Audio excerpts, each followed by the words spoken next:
Today മീഡിയയിലേക്ക് എല്ലാവരും സ്വാഗതം ചെയ്യുന്നു.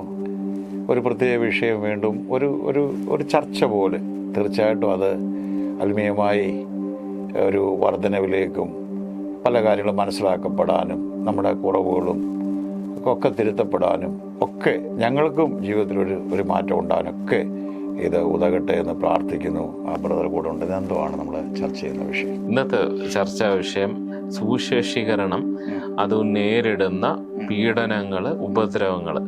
അതിപ്പം ഭയങ്കരമായിട്ട് ചർച്ച ചെയ്തുകൊണ്ടിരിക്കുന്നു. അനേകയിടത്ത് സ്ഥലത്ത് ആരാധനാലയങ്ങൾ ആക്രമിക്കപ്പെടുന്നു. ഇപ്പം റീസെൻ്റ്ലി ഭയങ്കരമായിട്ടുണ്ടാണ് നമ്മുടെ മലയാളികളായിട്ടുള്ള കന്യാസ്ത്രീകളെ അറസ്റ്റ് ചെയ്ത് അത് രാജ്യം മൊത്തം അതിൻ്റെ ശ്രദ്ധ കിട്ടും. ഭയങ്കര പ്രകടനങ്ങളും അതിനെതിരെ സമരങ്ങളും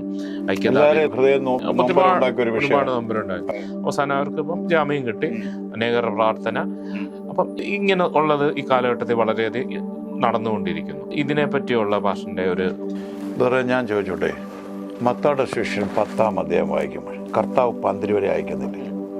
കർത്താവ് എന്തെങ്കിലും മറച്ചു വെച്ചോ?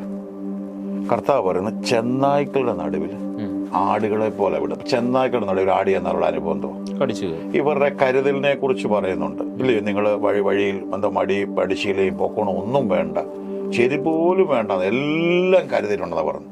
അപ്പം ദൈവത്തിൻ്റെ ഒരു പ്രൊവിഷൻ നോക്കിയാൽ അതിനകത്ത് അതെല്ലാം ഉണ്ട്. ഈ പ്രതികൂലങ്ങളിലേക്ക് നിങ്ങളേക്ക് എന്നിട്ട് പറയും, ന്യായാധിപ സഭകളുടെ മുമ്പിൽ നിങ്ങൾ പിടിക്കപ്പെടും, ചേവകരാൽ പിടിക്കപ്പെടും. അവിടെ നിങ്ങൾ എന്തോ പറയേണ്ടതെന്ന് എൻ്റെ പിതാവായ ദൈവം അല്ലേ, പിതാവിൻ്റെ ആത്മാവ് നിങ്ങളെ വെളിപ്പെടുത്തും. കർത്താവ് ഇതല്ലാതെ ഒന്നും പറഞ്ഞിട്ടില്ല അല്ലേ? അപ്പം പീഡനങ്ങളുണ്ട്.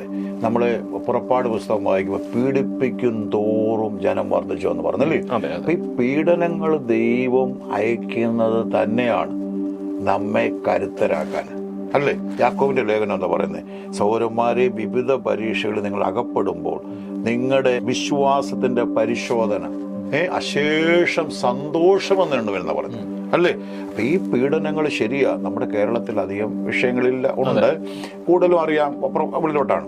അപ്പൊ ഇതിനെ ഈ പീഡനങ്ങൾ വരുമ്പോൾ നീതിയുക്തമായിട്ട് ഇപ്പം നമുക്കറിയാം, പല രാഷ്ട്രീയ പാർട്ടികളും നമുക്ക് അഭയം തരേണ്ട ഗവൺമെന്റ് അല്ലെങ്കിൽ പോലീസ് ഡിപ്പാർട്ട്മെന്റ് അല്ല, അവിടെ പണ്ടില്ലേ, അവരുടെ മുമ്പിൽ തന്നെ എല്ലാവരും ഇതിന്റെ മുമ്പിൽ പകച്ചു നിൽക്കുന്നു. അപ്പൊ ഈ പീഡനത്തെ നമുക്ക് ബ്രദർ ചോദിച്ച പോലും നമുക്ക് കുറയ്ക്കാൻ കഴിയത്തില്ല. കുറയ്ക്കാൻ കഴിയും, ഞാനത് പറയാം. പ്രാർത്ഥനയുടെ ശക്തിയെക്കുറിച്ച് പറയുകയാണ്. ഇവിടെ എങ്ങനെയാണ് അപ്പോസ്തലന്മാർ ഇതിനെ നേരിട്ടത്? ഞാനതേക്കുറിച്ച് തൊടുക. നമുക്കറിയാം, ഈ അപ്പോസ്തല പ്രവൃത്തി വായിക്കുമ്പോൾ ഇവർക്ക് ഒരു തരത്തിൽ പോലും സുവിശേഷം, യേശുവിൻ്റെ നാമം മിണ്ടരുത്, ഇവരെ അടിക്കുന്നു, കോലുകൊണ്ട് അടിക്കുന്നു. യേശുവിൻ്റെ നാമം മിണ്ടരുതെന്ന് പറയുമ്പോൾ ഇവരെല്ലാവരും കൂടെ ഒന്നിച്ചുകൂടി, നമുക്ക് സങ്കീർത്തന പുസ്തകം 2-ാം അധ്യായത്തിൽ ജാതികൾ കലഹിക്കുന്നതും വംശങ്ങൾ വ്യർത്ഥമായി നിരൂപിക്കുന്ന എന്ത്, യഹോവയ്ക്ക് അവൻ്റെ അഭിഷിക്തനും വിരോധമായി ഭൂമിയിലെ രാജാക്കന്മാർ കൂട്ടം കൂടുന്നത്, നാം അവരുടെ കെട്ടുകളെ പൊട്ടിച്ച്. എന്നിട്ട് പറഞ്ഞു, നിന്റെ പരിശുദ്ധ ദാസന് വിരോധമായി അവർ നിൽക്കുന്നു, യേശുവിന് ദേ ഞങ്ങൾക്ക് വീണ്ടും ശക്തി തരണേ. എന്തോ സംഭവിച്ചേ? അവിടെ ഇരുന്ന സ്ഥലം കുലുങ്ങി.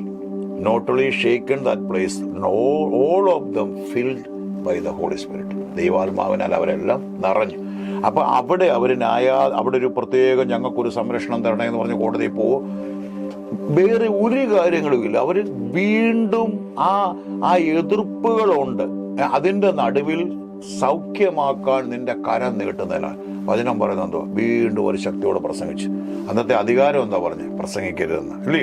യേശുവിന്റെ നാമം മിണ്ടരുതെന്ന്. അപ്പൊ എനിക്ക് ഇതിൽ കൂടെ പറയാനുള്ളത്, ഈ പീഡനങ്ങൾ അഴിച്ചുവിടുമ്പോൾ ദൈവിക വാഗ്ദത്ത പ്രകാരം ഒന്നാമത് യൂണിറ്റി സഭകളിലില്ല. ഒന്നിച്ചെല്ലാവരും കൂടെ കൂടി, നമുക്കറിയാം പ്രത്യേക ചില വിഷയങ്ങൾ വരുമ്പോൾ നമുക്കെല്ലാം ഒന്ന് കൂടണം, നമുക്കെല്ലാം ഒന്ന് പ്രാർത്ഥിക്കണം. അങ്ങനെയല്ല, എപ്പോഴും ഒന്ന് എന്നുള്ളൊരു കണക്കൂട്ടിൽ വചനം തന്നെ പറയുന്നില്ല, സഹോദരന്മാർ ഒത്തൊരുമിച്ച് വസിക്കുന്നു.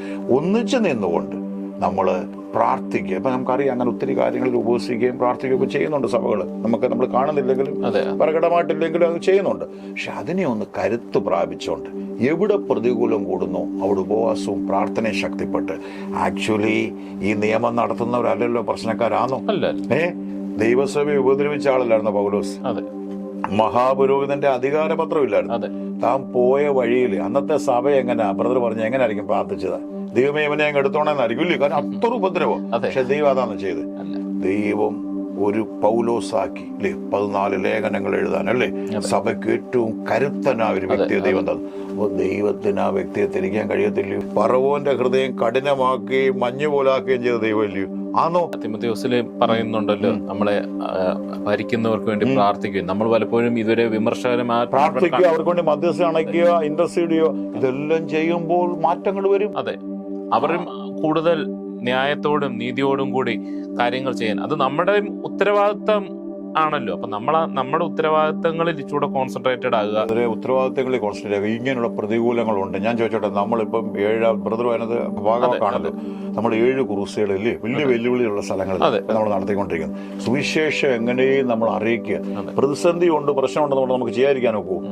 പക്ഷെ അവിടെ വരുന്ന പ്രാർത്ഥിച്ച് ദൈവത്തിന്റെ നിയോഗവും ദൈവത്തിന്റെ പരിജ്ഞാനവും അത് പ്രത്യേകമുണ്ട്.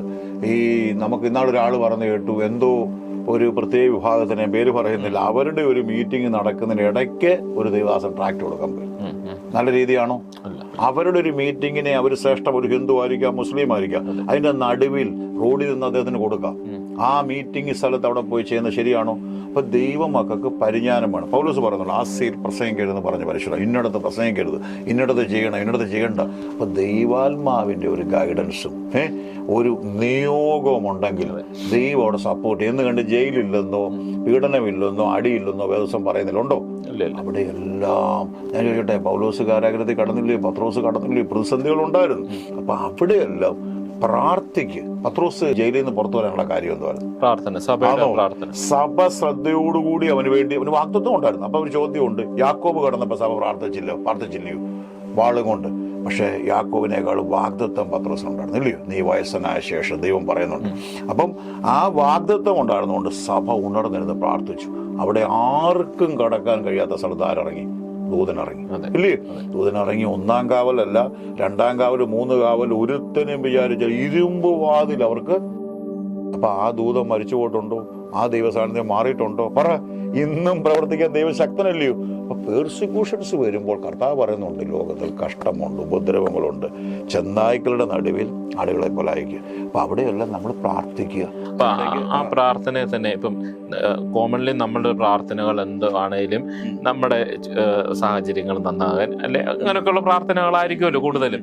മീറ്റിങ്ങുകൾ, ഇപ്പൊ സഭായോഗങ്ങൾ, മീറ്റിംഗ് നടത്തും, ഉപവാസ പ്രാർത്ഥന നടത്തുന്നു, അപ്പൊ അല്ല അവിടുത്തെ അനുഗ്രഹം. പക്ഷെ അതുപോലെ നമ്മൾ ഈ സുവിശേഷീകരണത്തിന് പോകുന്ന ശുശ്രൂഷകര്, അവരെ കുറിച്ചുള്ള ഭാരം, അവർക്ക് വേണ്ടി പ്രാർത്ഥിക്കുക എന്നുള്ളൊരു വലിയൊരു ഉത്തരവാദിത്വത്തിലോട്ട് നമ്മൾ കൂടുതൽ കോൺസെൻട്രേറ്റഡ് ആകേണ്ട ഒരു. തീർച്ചയായിട്ടും. ഞാൻ ബ്രദറിന്റെ കാര്യം പറയട്ടെ, ഇപ്പൊ ഒരു ട്രാക്ട് കൊടുക്കാനായിട്ടൊരു വില്ലേജിൽ പോവാം. ഇപ്പൊ നമുക്ക് ഈ അടുത്തിടെ കണ്ടു വയനാട്ടില്, ഞാൻ ചോദിക്കുക, ഞാനൊന്നും എടുത്തു പറയുന്നില്ല, ഇത് കൊടുക്കാൻ പോകുന്ന ഘട്ടത്തിൽ ഏതെങ്കിലും മിഷനറിയുടെ, ഞാൻ കണ്ടിട്ടുള്ളത്തോളം കാര്യമാണ്, ഒരു മിഷനറിയുടെ ഭാഗമായിട്ട് ഏതെങ്കിലും ദൈവവേലക്കാരുണ്ടെങ്കിൽ അവർക്കൊരു സപ്പോർട്ടും ഉണ്ട്.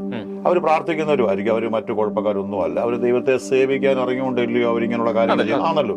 അപ്പൊ അവർ ഇത് കൊടുക്കുമ്പോൾ അവരുടെ ഉത്തരവാദിത്തമാണ് 1 മണിക്കൂറെങ്കിലും ടാക്സിൽ അല്ലെ 1/2 മണിക്കൂർ പ്രാർത്ഥിച്ച്, ദൈവമേ ഞങ്ങളുടെ ഓരോ ഏറിയാളിൽ പോവാം, കർത്താവ് പറഞ്ഞ പോലെ ചെന്നായ്ക്കട നടുവിലേക്ക്, കർത്താവെ അവിടെ ഹൃദയങ്ങൾ ഞങ്ങളുടെ എതിർപ്പുകൾ ഉണ്ടാകലും പ്രാർത്ഥിക്കാം. കർത്താവെ ഇത് കൊടുക്കുമ്പോൾ സ്വീകരിപ്പാനും അവിടെ ഞങ്ങൾക്ക് നല്ലൊരു ഫേവർ. തീർച്ചയായിട്ടും പ്രാർത്ഥനയിൽ ഒരു കവറിങ് വരും. അല്ലേ പരിശുദ്ധാത്മാ ഭാഗത്ത് പോകണ്ടെന്ന് അവരെ വിലക്കും. അനുഭവം കൊണ്ട് ഞാൻ പറയുന്നു. ബ്രദറെ കേൾക്കണം, ഞാൻ ഒരു സമയത്ത് ഒരു അടക്ക ശുശ്രൂഷ വർഷങ്ങൾക്ക് മുമ്പ്, ഞാൻ സ്ഥലവും കാര്യങ്ങളൊന്നും പറയുന്നില്ല, ശക്തമായ വെല്ലുവിളി നേരിട്ടു. ഏറ്റവും ഒരു ക്രിസ്ത്യൻ വിശ്വാസമല്ലാത്ത ഒരാള് പരസ്യമായി അവരുടെ കോളനിയിൽ ഒരു ജലത്തിൽ സാക്ഷീകരിക്കും, യേശുവിനെ കർത്താവ് സ്വീകരിച്ചു. വലിയ എതിർപ്പ് വന്നു. അദ്ദേഹം ക്യാൻസർ വന്ന് മരിച്ച സന്ദർഭത്തിൽ, നിങ്ങളുടെ പാസ്റ്റർ ആ ഏറിയയിൽ വന്നാൽ ഞങ്ങൾ ഇന്ന പോലെ കൈകാര്യം ചെയ്യും. ഞാൻ എൻ്റെ കൂടെ ദേവാസന്മാരും വന്ന് അവരോടൊന്നും ഞാൻ വിവരം പറഞ്ഞില്ല. പക്ഷേ എൻ്റെ കൂടെ നിൽക്കുന്ന ഒരു സഹപ്രവർത്തകൻ, ഒരു സഹായ ശുശ്രൂഷ ചെയ്തൊരു മകൻ പറഞ്ഞു, പക്ഷേ ഇങ്ങനെയൊക്കെയുള്ള പ്രയാസങ്ങളോടെ പറയുന്നുണ്ട്. ഇങ്ങനെ ഞാൻ കേട്ട് എൻ്റെ ചെവിയിൽ, ഈ നമ്മുടെ പൗലോസിനെ കുറിച്ച് ഇന്നൊരാൾ കേട്ട് എന്ന് ദൂത് കൊടുത്തവർ. അപ്പം എനിക്ക് അവിടെ ചെന്ന് എനിക്ക് പോലീസ് പ്രൊട്ടക്ഷനോ എനിക്ക് അവിടെ ഫ്യൂണറൽ അത് ചെയ്തേ ഒക്കത്തുള്ളൂ. എൻ്റെ ഉത്തരവാദിത്തം. എനിക്ക് വേറൊരാളെ അയക്കാനൊക്കത്തില്ല, അത് തെറ്റല്ലേ, ഞാനൊരാളെ മറച്ചു വെച്ച് വേറൊരാളെ വിടുന്നത്. അപ്പം ഞാൻ എന്ത് ചെയ്യുന്നറിയോ, ദൈവാത്മാ പറഞ്ഞു ടാങ്ക്സിൽ പ്രാർത്ഥിക്കാൻ പറഞ്ഞു. എൻ്റെ അനുഭവം ഞാൻ പറഞ്ഞു. ഞാൻ 1 മണിക്കൂർ പ്രാർത്ഥിച്ച് അവിടെയുള്ള എതിർപ്പുകളെല്ലാം ഞാൻ ബന്ധിച്ച ആത്മാവിൽ ഞാനവിടെ ചെന്നു. ഇവരോടൊന്നും ഞാൻ പറഞ്ഞില്ല, എനിക്ക് ബലമുണ്ട്, ഭർത്താവിൻ്റെ കൂടെ ഉണ്ട്, ഞാൻ ഈ ശുശ്രൂഷയെല്ലാം കഴിഞ്ഞ് ഈ ഡെഡ് ബോഡിയുടെ അടുക്കലേക്ക് ഒരാൾ വന്ന് കമന്ന് വീഴുന്നു. ചിലപ്പോൾ മദ്യചുറ്റും ഉണ്ടെന്ന് തോന്നുന്നു. എടുത്തോണ്ട് പോയി ബോധരഹിതനായി എടുത്തോണ്ട് പോയി കടത്തുന്നുണ്ട്. ഞാൻ ശുശ്രൂഷയെല്ലാം കഴിഞ്ഞു. പിന്നെ ഞാൻ അറിഞ്ഞു എനിക്കെതിരെ പറഞ്ഞ ആ വ്യക്തിയായിരുന്നു. ആ മുമ്പിൽ വന്ന ആ ആൾ വീണു. കണ്ണിന് കണ്ട കാഴ്ച. പ്രാർത്ഥനയ്ക്ക് ശക്തിയില്ലയോ? ഞാൻ ആ ശുശ്രൂഷ എത്രയോ എതിർപ്പുകൾ. അപ്പം അവിടെയെല്ലാം പ്രാർത്ഥിച്ച് നമ്മൾ ക്രൂസൈഡ് ചെയ്യുന്ന സ്ഥലങ്ങളിൽ പ്രതി ഒരു 3 മണിക്കൂറത്തെ ടാങ്ക്സിലുള്ള പ്രാർത്ഥനയായിട്ടാണ് ഞാൻ അവൻ്റെ നടി വന്നിരിക്കുന്നത്. ബാക്കി വരുന്നത് ഇപ്പം എനിക്ക് എൻ്റെ ജീവിതത്തിൽ എന്തൊക്കെ സംഭവിക്കണം എനിക്ക് ഒഴിവാക്കാനൊക്കത്തില്ല, പറ്റുമോ?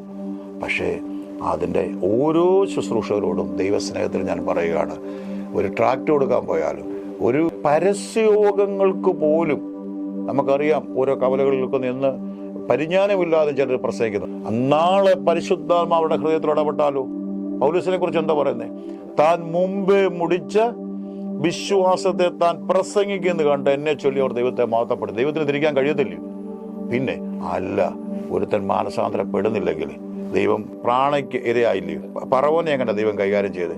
ദൈവത്തെ ബുദ്ധി പഠിപ്പിക്കണ്ട. നമുക്ക് കർത്താവ് വരുന്നിടത്തോളം ഭൂമിയുടെ അറ്റത്തോളം സുവിശേഷം പറഞ്ഞേക്കത്തുള്ളൂ. ആരെയും അടിച്ചേൽപ്പിക്കാനല്ല, മതം മാറ്റാനല്ല, ഒന്നുമല്ല. ഈ സ്നേഹം നമ്മൾ പറയും. കാര്യം നിന്റെ ആത്മാവിനെ നേടിയില്ലേ നിന്റെ ജീവിതം പോക്കാം. നീ എന്തെല്ലാം കർമ്മങ്ങൾ പ്രവർത്തികൾ ചെയ്താലും നിന്റെ ആത്മാവിനെ അല്ലേ ഒരു മനുഷ്യൻ ലോകം മുഴുവൻ നേടിയാലും അത് നമ്മൾ പറയുക.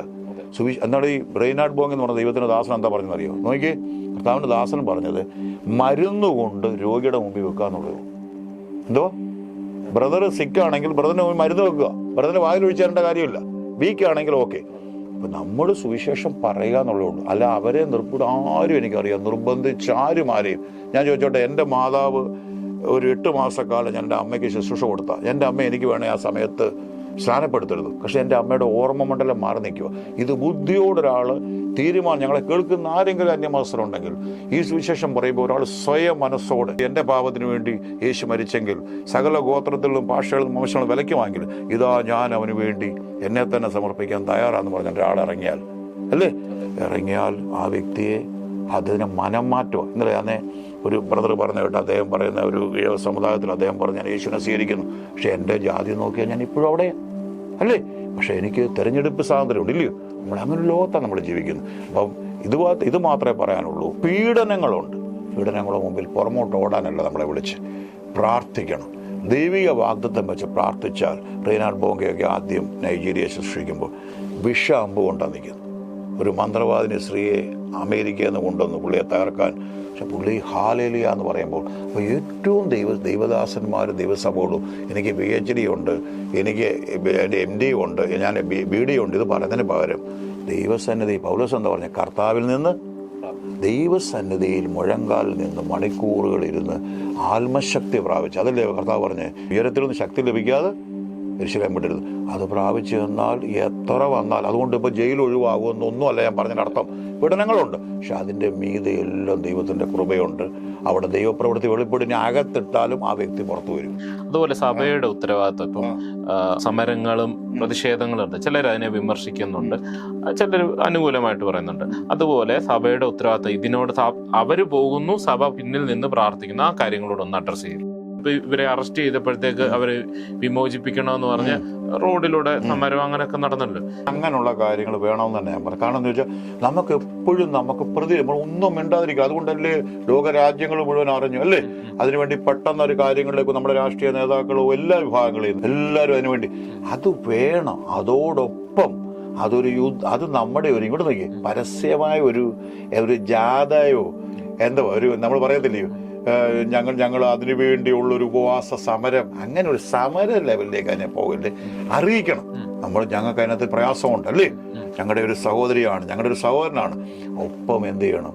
അതിൻ്റെ പിൻപിൽ ശക്തമായ പ്രാർത്ഥന. എന്നെ പഠിപ്പിച്ച കാര്യങ്ങളത്, എന്നെ വിളിച്ചേക്കുന്ന ശക്തമായ സുവിശേഷം ലോകരാജ്യം. അതിൻ്റെ ദൈവം നമ്മളെ ഇന്ന് ഈ 8 ക്രൂസൈഡ് ഇനിയും അത് തുടർമാനമായിട്ട് പോകും. പക്ഷേ പ്രാർത്ഥനയുടെ ഒരു ഭയങ്കര അഭിഷേകം ഉണ്ടെങ്കിൽ ദൈവത്തിൻ്റെ ഒരു മഹത്വം ഇറങ്ങും. അപ്പോൾ അതുകൊണ്ട് ഞാൻ പറഞ്ഞു നിർത്തുകയാണ്. പീഡനമുണ്ട്, അതിൻ്റെ പ്രതിപ്രതി ദൈവിക വാഗ്ദത്തം വെച്ച് അപ്പോസ്തല പ്രവൃത്തി വായിച്ചാൽ നമുക്കറിയാം. ഒരാരും പിന്മാറുമോ, ഒരു ന്യായാധിപത്യ സംഘങ്ങളോടൊന്നും അവർ എതിർക്കുന്നില്ല. എതിർപ്പുകൾ വരുമ്പോഴും പ്രാർത്ഥിക്കുക, ദൈവത്തോടു കൂടി ഇരിക്കുക. പരിശുദ്ധാത്മ ഇതെല്ലാവരെയും ബ്രദറെ പരിശുദ്ധാത്മാവിലുള്ള നടത്തിപ്പ്, പരിശുദ്ധാത്മാവുമായിട്ട് ശക്തമായ ബന്ധമുണ്ടെങ്കിൽ ജയകരമായി പ്രതികൂലങ്ങളുടെ നടുവിൽ സുവിശേഷിക്കാൻ കഴിയും. നമ്മുടെ ഇന്ത്യയിലുള്ള വിവിധ മതസ്ഥര് ഈ യേശു ആരെന്ന്, ഈ സ്നേഹം എന്താണെന്ന് എല്ലാവരും അറിയും. ആ സത്യം, അതിൽ തേജസ്സിന് സുവിശേഷം ശോഭിക്കാതിരിക്കാൻ അവിശ്വാസികളുടെ മനസ്സ് കുരുടാക്കി വെച്ചിരിക്കും. ആ സുവിശേഷം പറയപ്പെടുമ്പോൾ ഹൃദയങ്ങൾ തുറക്കും. അങ്ങനെ ഒരു അനുഗ്രഹിക്കപ്പെട്ട സമ്പന്ന പുഷ്ടമായ ഒരു ഇന്ത്യയായി നമുക്കും ഒരു ഇന്ത്യനായി അഭിമാനിക്കാൻ കഴിയും. അതിന് ദൈവം സഹായിക്കട്ടെ. ഇതിന്റെ പിൻപിലെല്ലാം പ്രാർത്ഥന, പരിശുദ്ധാത്മാവുള്ള നടം. Okay, thank you. God bless.